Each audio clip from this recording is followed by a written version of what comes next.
মূল ভাষা জননী আই ধন্যে পুণ্যে প্ৰীত পাৱনী আই ধন্যে পুণ্যে চিৰসে দেহি মোৰ ভাষা জননী কাৰ্ণি সুকনি হৰা শুনি বাণী ব্যথা পমাই মোৰ ভাষা জননী আই ধন্যে পুণ্যে প্ৰীত পাৱনী। মইনুল ইছলাম বৰাৰ ককায়েকৰ তত্ত্বাৱধানতে ডাঙৰ দীঘল হৈছিল। চৰকাৰী উচ্চতৰ মাধ্যমিক বহুমুখী বিদ্যালয়ত তেখেতে প্ৰৱেশিকা পৰীক্ষাত উত্তীৰ্ণ হৈ তেখেত কটন মহাবিদ্যালয়ত পঢ়িবৰ কাৰণে গৈছিল। সেই সময়ৰ কথা আৰু আজিৰ সময়ৰ কথা বহুত পাৰ্থক্য আছে। বহুত অসুবিধা হোৱা স্বত্বেও এগৰাকী শিৱসাগৰীয়াৰ মন উজ্জ্বলিত হৈ থকা প্ৰসিদ্ধ হিচাপে চিনাকি হ'বলৈ যোৱা বিন্দুপাৰ হিন্দুৰ যাত্ৰাৰ আমি আন এগৰাকী ব্যক্তিক নিমন্ত্ৰণ কৰি আনিছোঁ। পাদুম ছাৰ আজি ডক্টৰ কৰবী ডেকা হাজৰিকা বঁটা দি কৰবী ডেকা হাজৰিকা বাইদেউৰ হাতত। গতিকে শিৱসাগৰ জিলা সাহিত্য সভাৰ প্ৰাক্তন সভাপতি তথা কবি শ্ৰীযুত প্ৰেম গগৈ ডাঙৰীয়া সুখ্যাতি ওলাই গৈছিলে। গতিকে আমাৰ শিৱসাগৰত গৌৰৱ কৰিবলৈ বহুতো থল আছে।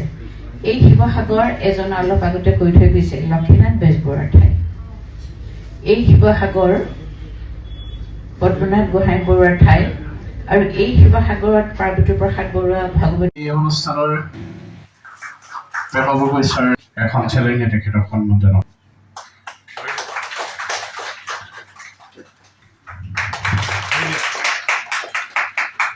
হাজৰিকা বাইদেউক আদৰণি জনাবৰ কাৰণে অসমীয়া মইনুল ইছলাম বৰাৰ মই আজি সভাৰ আজি ডক্টৰ মইনুল ইছলাম বৰা সাহিত্য বঁটা 2024 আমি প্ৰদানৰ কাৰণে অনুষ্ঠানটি আয়োজন কৰিছোঁ। এটা কথা ক'ব বিচাৰোঁ, ডক্টৰ মইনুল ইছলাম বৰাই 1943 চনত সেই সময়ত যিটো ছেকেণ্ড ৱৰ্ল্ড ৱাৰ আৰম্ভ হৈছিল, সেই সময়ত তেখেতে মহম্মদ আলী জিন্নাৰ সৈতে এক তীব্ৰ সংঘাতত সৃষ্টি হৈছিল ঢাকা বিশ্ববিদ্যালয়ত। জিন্নাই তেখেতক মুছলিম লীগত জইন কৰিব কৰিছিল আৰু ককা দেউতাই মুছলিম গান্ধীবাদী আছিল। সেইকাৰণে জিন্নাৰ ককৰ্থনাৰ সন্মুখীন হৈছিল সেই সময়ত ঢাকা বিশ্ববিদ্যালয়ত তেখেত ভাৰপ্ৰাপ্ত উপাচাৰ্য হিচাপে থকাৰ সময়ত। আৰু সেই সময়তে তেখেতে ঈদত তাৰপিছতে মাটি চাই পেলাই জেগনিকটীয়াৰতে ককাৰ পুৰণি ঘৰৰ সন্মুখতে এডোখৰ মাটি পালোঁ আমি, তাতে সেই প্ৰেক্ষাগৃহটো বনাবলৈ আৰম্ভ কৰিলোঁ।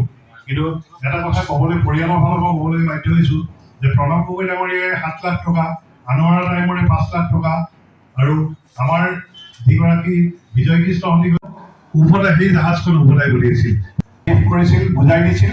আৰু সেই সময়তে 2003 চনত তৰুণ গগৈ ডাঙৰীয়া নিজে আহি দিশৰ যিখন পকী দলং সেইখন ককা দেউতাৰ স্মৃতিত উৎসৰ্গা কৰিছিল। এইখন মানে নিৰ্দেশ মতে সেই আলমাৰীটো খুচৰিলোঁ, ধূলি বালিৰে ভৰা।